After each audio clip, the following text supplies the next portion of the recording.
Hello, I'm in Heartland in the home of June and Satish Kumar. What a wonderful day today. Satish Kumar is one of the most amazing individuals I have met in my life. And he's been my teacher. He's been kind of a lighthouse for me and shown me so many new ways of looking at life. Satish Kumar ji is an author, traveler, inspirer, mentor, and most amazing seeker I've ever met. I've been reading his books, so there are books, a lot of books he writes. This is Radical Love. There's another one called Pilgrimage for Peace. There's Spiritual Compass and No Destination. You Are Therefore I Am. And there is a series of books. And so you can look up, get a copy and read.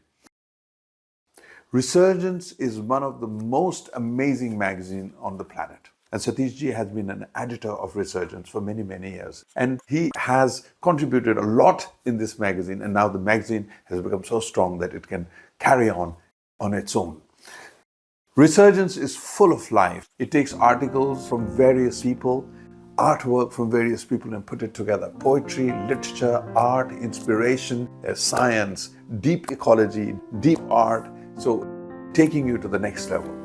Satish Kumar ji is also the founder of Schumacher College in Dartington. We were impressed by the elegant simplicity and warmth of the community. Satish Kumar ji's ability to present wisest thoughts in informal ways is always impressive. So I wish you good luck and go out in the world and change the world. We were also invited to attend a beautiful graduation ceremony. Wonderful students, wonderful teachers, a great campus, and we had a wonderful time. So this afternoon, we'll be speaking to Satish Kumar ji. Helping me on the other side of the camera is my son, or just say, who's 16. So this is not a professional kind of interview with big gadgets and machines, but it's just a simple one-camera interview. Dear Satish ji, welcome to In Conversation for Life. You've been traveling across the world, inspiring individuals and communities. And today we invite you to address special kind of people. Actors, directors, writers, performing artists, and people who are seeking for something deeper in their life. And I want to begin with your life, your travels. We all know that you traveled 8,000 miles for peace. So can you please tell us how it began, what sustained it, how you kept on going? Please tell us all about it. Thank you, Alok. It is a pleasure to be in conversation with you. The adventure of my life begins with my journey around the world. I was 26 years old. One day, I was sitting with a friend in a cafe in Bangalore. And as I was waiting for coffee, I picked up the newspaper. And I saw a photograph of an old man called Bertrand Russell in England. He was 90 years old, and the newspaper said that this old man had been put in jail because he was protesting against the nuclear weapons in London. When I saw this news, I said to my friend, look at this news. Here's a man of 90 going to jail for peace in the world. What are we doing, young men, sitting here drinking coffee? That was the beginning. And so inspired by that day and inspired by Bertrand Russell, my friend and I decided that let's go and join the international peace movement. What can we do? Let us go to 4 nuclear capitals of the world: Moscow, Paris, London, and Washington, D.C. And how do we go? We have to show that we trust ourselves and we trust the world. Wars begin in fear. Peace begins in trust. And how do we show? If we have money in our pockets, we don't have to trust anybody. We go and eat in a restaurant. We go and sleep in a hotel. We don't have to trust anybody. We don't need anybody. But if we have no money, then we have to trust people, strangers, that they will feed us and they will look after us. And that is what we decided. If we go by plane or car or train, nobody is going to any notice. So let's walk. That was a great decision. And then finally, we decided to walk to Moscow, Paris, London, Washington without any money in our pockets. And we started from the memorial of Mahatma Gandhi. And we went through Pakistan, Afghanistan, covering the Hindu Kush mountains, then Iran, going through the deserts of Iran, and then Azerbaijan, Armenia, the Black Sea, over the mountains again to Moscow. And we were received in the Kremlin, and we walked from Moscow to Belarusia, Poland, Germany, Belgium, France. And then we, of course, took a boat, and French people helped us to get a ticket to cross the channel. And then we arrived in London, and we met Bertrand Russell. And he helped us to get 2 tickets in a boat in Queen Mary. And thus we traveled across the Atlantic, and we arrived in New York. And then from New York, we walked to Washington, D.C., where in the White House we were received. So we ended our journey at the grave of John F. Kennedy to make the point that if you trust in the gun, a gun not only kills some bad person or a criminal, a gun can also kill a Gandhi. A gun can also kill a Kennedy. So don't trust a gun. Don't trust a bomb. Don't trust any weapons. Trust humanity. And that was our message. So we walked 8,000 miles over 2.5 years without any money in our pockets. And that was our pilgrimage. On your walk, you must have met so many people from different sections of the society. Can you please tell us? Of course, I went through Muslim countries, Christian countries, communist countries, capitalist countries. I was staying with very poor people in the villages of Afghanistan or Iran. I was sometimes staying with very rich people. I was in the Kremlin. I was in the White House. I met Bertrand Russell. I met Martin Luther King. And I went as a human being because I said to myself that if I go as the Indian, I meet a Pakistani. If I go as a Hindu, I meet a Muslim or a Christian. But if I go as a human being, I meet human beings everywhere. So what is my identity? I have 2 identities. One, narrow identity, small identity, a more, you can say, a kind of convenient identity, that I'm an Indian, I'm a Jain, I'm this and that. But my real identity is that I'm a human being and I'm a member of the human community. So for me, the whole cosmos is my country. Whole planet Earth is my home. Nature is my nationality.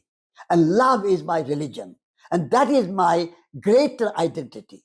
And after that greater identity, I can be very happily an Indian. I can very happily be a Jain. I can happily be whatever I am. So I don't mind having smaller identity as long as that smaller identity is within the context of bigger and larger identity. Satishji, please allow me to ask you questions that I have been asked from my students during my workshops. One of the questions is, how can one become a good artist, truthful actor? To become a good artist, you have to, or I have to, all of us have to think that why I want to be a good artist. I want to be a good artist because I want to be famous. I want to have power. I want to have influence. I want to have awards. I want to have money. If those are your motivations, then I think you or I or anyone will never be a good artist. In order to be a good artist, you have to let go of yourself and connect with the universe, connect with the world. We have to move from ego to eco, from being separate by self to being in relationship with the world. So if my art and my performance or my creativity is to relate to humanity and relate to the planet Earth and the service of humanity and not for my own personal ego self, then I think I can be a good artist. Your motivation has to be examined. Secondly, in order to be a good artist, you need to do a long sadhana, long practice. It's more than abhyas. It's a long, dedicated practice, a lifelong journey. Being a good artist is a lifelong commitment. So when you are on a path of sadhana, on a path of commitment, and a commitment with sadhana, then I think you can be a good artist. Young people can learn from the elders. So you have to find, if you are a young artist, you have to find an elder mentor, someone you can learn from. Anyone who wants to learn, they can find a mentor. So I would say find a good mentor, somebody who is practicing art like a sadhana and practicing art in the service of humanity and the service of the planet Earth and not for their ego's sake. How to become an inspiring storyteller? Each one of us is a storyteller because we have a story. Our own life is a story. For example, for me, my life, how I started my life from age 4, when I saw my father's death. That became a story for me. And then at age 9, I renounced the world and became a Jain monk and lived as a monk for 9 years. And that's a story. And then I went around the world walking for peace. That is a story. So look in your own life and make story with your own life. And then, of course, see with your imagination and with your creativity what is around you. And all the time we are immersed in stories of life. So it's just a kind of awareness. It's a kind of looking for the stories and transforming stories, transforming your ordinary action, ordinary event, ordinary experience into an extraordinary event, an extraordinary experience. That transformation can happen when you are meditating and focusing and seeing something beyond ordinary. Seeing ordinary and transforming that into extraordinary is the way of making stories. Satishji, there's a lot of competition in cinema and in theatre and performing arts. People have to compete a lot to get somewhere. And that makes them very, very sad. You know, they become ambitious, they become vicious, and it's not very nice. How can they liberate themselves from this world of competition? In order to come out of competition, we also have to understand the meaning of word competition. Competition has a negative meaning at the moment. But if you really understand the word, competition means petitioning together. You are not fighting against somebody. You are petitioning together. You are playing together. So when you are competing in a game, you are not fighting against your team. You are working together and playing together with your team. And so we can only rise above our narrow self-interest and when we work together. And the only way is to say, I am because you are. I can perform only because audience is there to see me. I can perform only because I have learned so much from other people. So not being in a kind of narrow confinement, but opening your mind and magnanimous mind, the generosity of heart and generosity of spirit. The moment you realize that, you can rise above this narrow identity and a competitive mindset. Actors go through a very lonely journey. Is there a way they can get out of this loneliness? Life can become easier and work can become easier if we work together. All our thriving is mutual. All our flourishing is mutual. No one can do anything alone. We are receiving so much from our ancestors. All the art, culture, music, poetry, philosophy, we have received so much from our ancestors. So we are not alone. And we are working with other people now. And we are working for future generations. Please remember, this is my mantra. All our thriving is mutual. All our flourishing is mutual. We are all made of each other. If somebody had not made that camera, I will not be able to communicate with you. You are there asking me these questions. Without you asking those questions, I will not be able to answer. There's a wonderful, beautiful word in Sanskrit, soham. Soham is you are, therefore I am. The other is, therefore I am. The earth is, therefore I am. The soil feeds me. I cannot feed myself without the soil. I cannot live without air and without water. I cannot live without the sunshine. In the same way, I cannot live without my friends, my colleagues, my supporters. I cannot make a film without audience being there. So we are all dependent on each other. We are interbeings. We care for each other. And in that relationship, in that sense of community, in that sense of working together, we make a great pilgrimage of life, and we find meaning in our life, and we find purpose in our life. So work together and you will find meaning of life. You know, the actors, they cannot think out of the box sometimes. They're repetitive. They get stuck in traditions which are dead. How do they find the courage to get out of that limitation, that conflicted life, that they become free to do creative work and get there? To live is to risk. And in order to create stories, you have to risk, and you have to take courage, and courage is already there.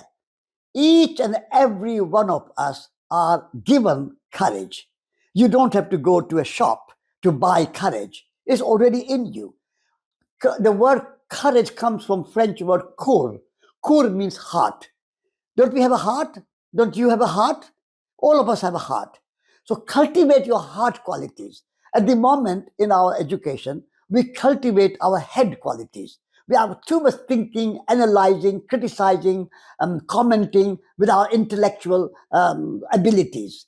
So we use too much of our head, too much of our brain, too much of our mind. And we don't learn to use our heart, our feelings, and our imagination and our creativity. And that is where the courage is. So learn to use your heart, and that's where you will become courageous. Satish ji, can you suggest to young people how to look within? Because they're always looking outside and they always want to go and fit into the system. How can they find courage to change the system? With our two eyes, we look outside in the world. We meet other people. We look at the mountains. We look at society. And we also look at business, industry. We want to become business leaders. We want to have money. We want to have a house. All these are done by looking out with our two eyes. But do you know, we also have a third eye. And the third eye is the eye of the heart. The third eye is the eye of imagination. Like Shiva has a third eye there. All of us have a third eye. So looking within, inside you, is to close your two eyes, and with your third eye, the eye of the imagination, eye of the heart, look within. And you will find that you are an amazing person. Every one of us have very special qualities. A Buddha was like you and me. A Mahatma Gandhi was like you and me. Martin Luther King was like you and me. All of these great leaders were just like you and me, but they opened their third eye and they looked within and they found their amazing potential. Most of us don't look at our potential. We just think that what education has given me, what information I have from outside, I can just use those. The skills I have learned from outside, I can use those, and that's all I have. No, you have a tremendous capacity. Like a seed has a capacity to become a mango tree. A mango seed is just like this, small. But that small seed has potential to become a big mango tree with hundreds of branches and then thousands of mangoes year after year after year for maybe 20, 30, 50 years. So like that seed, you and I are all potentially a mango tree. We are potentially a Buddha. We are potentially a Picasso. We are potentially a Martin Luther King. So that inner journey, that inner transformation can happen if you close your two eyes and not look just outside in the world, but with your third eye, look within, and you will find that you are an amazing person. Your creativity has no limit. Your imagination has no boundary. Your realization, self-realization has no limits.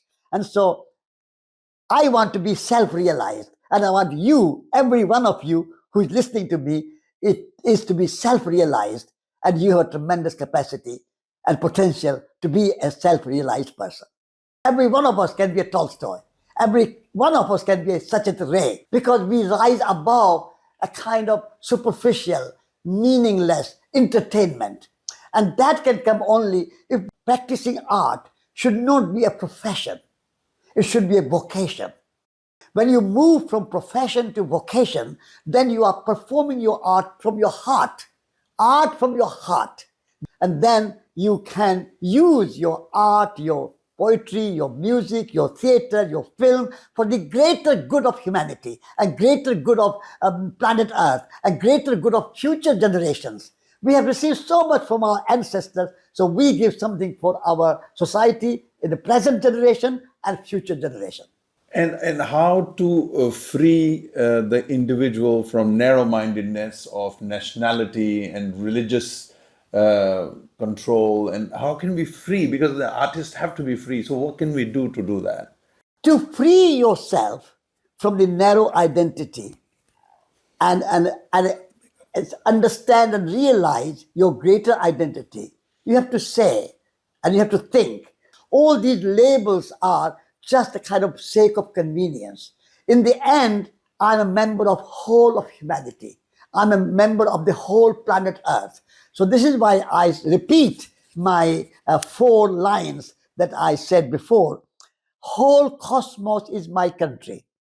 Whole planet Earth is my home. Nature is my nationality. And love is my religion. The moment you realize that greater self, then you have a magnanimous mind. And with that magnanimity, you rise above your narrow identity and you serve the whole of humanity. Art is not limited to any one country. Film, music, theater, Shakespeare is not just British, and Tagore is not just Indian. They are figures of the world. How important is meditation for actors? You know, meditation is essential path, essential practice for anything to achieve. If you take a person like the Buddha or a person like whoever your ideal person is, they all focus on themselves in silence. And so if you practice meditation, then you can transform all your action, all your performance, all your acting, all your writing, all your art into meditation. So meditation is to be mindful, being present, being totally aware of what you are doing. So if you can be focused completely and not have any exterior motivation, but pure action, then I think your meditation can bring success in your life. Satishji, this was extremely inspiring, and I hope this continues. We've done one session, a conversation with you, but hopefully when you're in India, we can do another one. You know, if you could say something for youth, a message for youth, what is your message for youth, especially in India? My message to youth is that work for humanity, because we are in the service of humanity. When we work for others in the service of humanity, humanity will feed us and support us. So this is a kind of mutuality and reciprocity. If we work for ourselves, everybody working for themselves, that will tear us apart. But if I work for you and you work for me, I help you and you help me, that I call radical love. Reciprocal. Reciprocity. Yeah. Yeah, coming together. So work with the principle of reciprocity and mutuality. That is the challenge for the youth. But you have to be very resilient for that. And people are so full of ego. How do we do that? Resilience comes by practice. Okay. Yeah, you have to learn to be resilient and you have to take risk in life. A tree cannot be resilient if it stays in a greenhouse. A tree has to be out in the field With the weather. with the weather, in the snow, in the rain, in the storm, has to go through the winter and the spring and the summer and the autumn and the winter again. Then tree is resilient and tree can last for 50, 60, 100, 200, 500 years. So in the same way, we, the young people, have to go out in the world. How I became resilient, I went out in the world and walked around the world. So young people should take risk and not take easy answer. So let's become the trees in the wild, giving fruits of our goodness and of our talent to the rest of the world. Exactly. Thank you, Satishji. Thank you so much. My pleasure. Thank you. My Thank pleasure. you so My much. pleasure. Thank you so much. Well, thank you very much for being with us in Conversation for Life and always with you. Bye for now.